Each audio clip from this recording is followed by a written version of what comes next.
O Senhor esteja convosco. Proclamação do Evangelho de Jesus Cristo segundo Marcos. Naquele tempo, os discípulos de João Batista e os fariseus estavam jejuando e então vieram dizer a Jesus: por que os discípulos de João e os discípulos dos fariseus jejuam e os teus discípulos não jejuam? Jesus respondeu: os convidados de um casamento poderiam por acaso fazer jejum enquanto o noivo está com eles? Enquanto o noivo está com eles, os convidados não podem jejuar. Mas vai chegar o tempo em que o noivo será tirado do meio deles. Aí então eles jejuarão. Ninguém põe um remendo de pano novo numa roupa velha, porque o remendo novo repuxa o pano velho e o rasgão fica maior ainda. Ninguém põe vinho novo em odres velhos, porque o vinho novo arrebenta os odres velhos e o vinho e os odres se perdem. Por isso, vinho novo em odres novos. Palavra da salvação.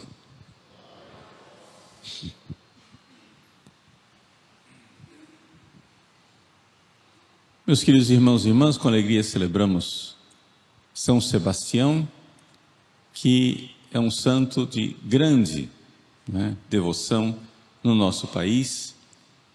Trata-se de um soldado romano da guarda pretoriana do imperador Diocleciano que se converteu ao cristianismo. E embora ele fosse de dentro do palácio imperial, continuou mesmo assim, crendo em Jesus, com toda a perseguição que Diocleciano fez contra os cristãos. Diocleciano era um imperador muito supersticioso, ou seja, bastante crente na sua religião pagã. E quando ele era general, uma vez ele presenciou o fato de que os sacerdotes que queriam adivinhar o futuro, eles iam fazer uma batalha. E antes da batalha, os sacerdotes pagãos iam lá prever o futuro, como se fosse jogar os búzios, né? Eles faziam isso olhando para as vísceras dos animais. Então eles matavam o animal, abriam as vísceras e conforme estava a posição das vísceras, ali o sacerdote sabia ler o que iria acontecer no futuro. Pois bem, estava lá um grupo de soldados ao redor do sacerdote e do animal que ia ser abatido. Quando o sacerdote, então, pagão, né? Sacerdote pagão, vocês estão entendendo. Quando o sacerdote pagão foi sacrificar o animal, um soldado que estava ali, que era cristão, fez o sinal da cruz.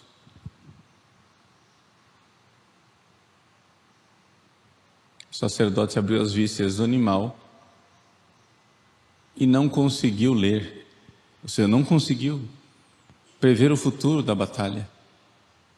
E disse: a culpa é do cristão. Esse cristão aí que fez esse sinal da cruz, esse gesto de mau agouro aí, é ele que não está deixando os deuses falarem conosco, que os deuses estão muito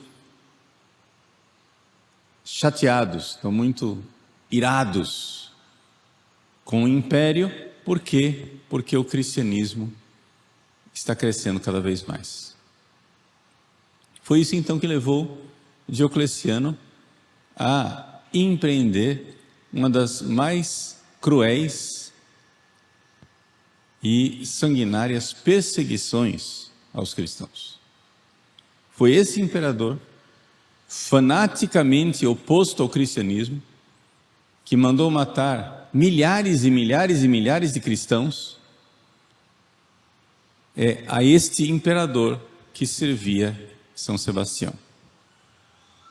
São Sebastião não somente era soldado desse imperador, era soldado da guarda de elite, da guarda pretoriana, ou seja, do os guarda-costas do imperador, ou seja, aqueles que estavam mais íntimos da casa do imperador.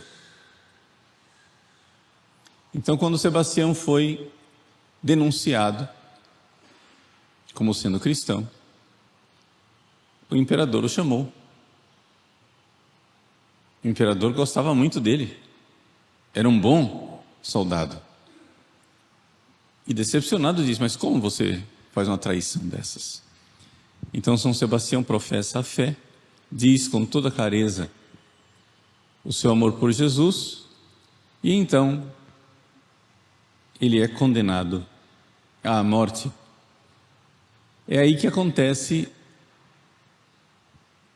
a primeira tentativa de execução de São Sebastião através de flechas. Nós estamos acostumados a ver as imagens de São Sebastião todo flechado, porém é interessante saber que São Sebastião não morreu com flechas. Ou seja, ele foi amarrado numa estaca, os soldados o atingiram com inúmeras flechas, e as flechas eram tantas que São Sebastião ficou parecendo um ouriço. Eu sei que seja exagero, mas em todos os casos é isso que está descrito. Ele ficou parecendo um ouriço de tantas flechas. O fato é que São Sebastião então foi deixado lá para morrer, mas não morreu. Depois ele foi resgatado, cuidado pelos cristãos, e uma vez que ele estava saudável, quando o imperador já achava que ele estava morto, o Espírito Santo levou São Sebastião a ter uma inspiração.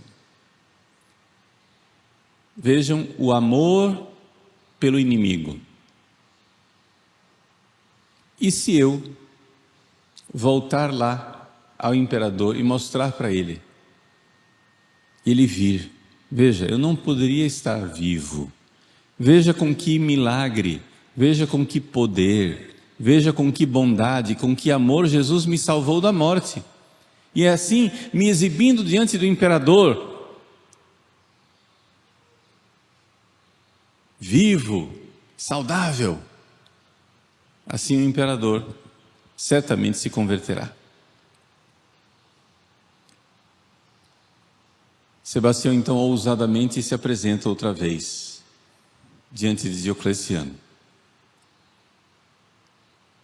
movido pela caridade, a caridade de salvar a alma daquele que o mandara matar, a caridade de ver convertido aquele que era o seu maior inimigo, aquele que antes fora amigo e agora tornara-se cruel e fanático perseguidor. O fato, porém, é que Diocleciano não se converteu. A caridade que levou São Sebastião a querer converter Diocleciano não foi eficaz para Diocleciano. E isso nos fala algo da graça de Deus. Ou seja, Deus às vezes nos dá uma graça indizível, uma graça maravilhosa, e nós deixamos passar a ocasião. O que levou Santo Agostinho um dia a dizer: eu tenho medo do Deus que passa e não volta mais. Timeo Deum transeuntem. Eu tenho medo do Deus que passa, porque às vezes vem uma graça, uma ocasião, Deus está ali me chamando, Deus está ali me apelando, né? Dizendo: venha, vamos, volte, mude, converta, e a gente deixa passar a ocasião da graça. Pois bem, Diocleciano deixou passar aquela ocasião. Não sabemos se Diocleciano morreu convertido. Os registros históricos nos dizem que não, ele não morreu convertido. Não sabemos se Diocleciano está no inferno, mas uma coisa é certa: Sebastião está no céu. Ele foi martirizado, morreu, e morreu cheio da caridade de Cristo. Cristo que com o seu amor, Cristo que é Deus, que se fez homem para amar aqueles que eram seus inimigos. São Paulo nos recorda: quando éramos inimigos de Deus, Ele nos amou. Quando éramos inimigos de Deus. Assim, também, a grandeza dos santos. Os santos são configurados a Cristo. Os santos têm comportamentos crísticos, porque é o fogo do amor divino que vai mudando o ferro da natureza humana. E o ferro da natureza humana vai se comportando divinamente. Assim Sebastião, assim os santos da Igreja Católica. Então, meus queridos, celebrar São Sebastião é celebrar essa caridade divina, amor a Cristo, amor por Cristo, mas um amor a Cristo que se manifesta na caridade de querer converter até mesmo os inimigos. Que Deus nos dê essa graça de sermos configurados a Cristo, nos dê essa graça de sermos afeitos, formados, mexidos por esse amor. Que a alma de Cristo se una à nossa alma e nos dê aquele mesmo amor que Ele veio trazer do céu aqui para essa terra.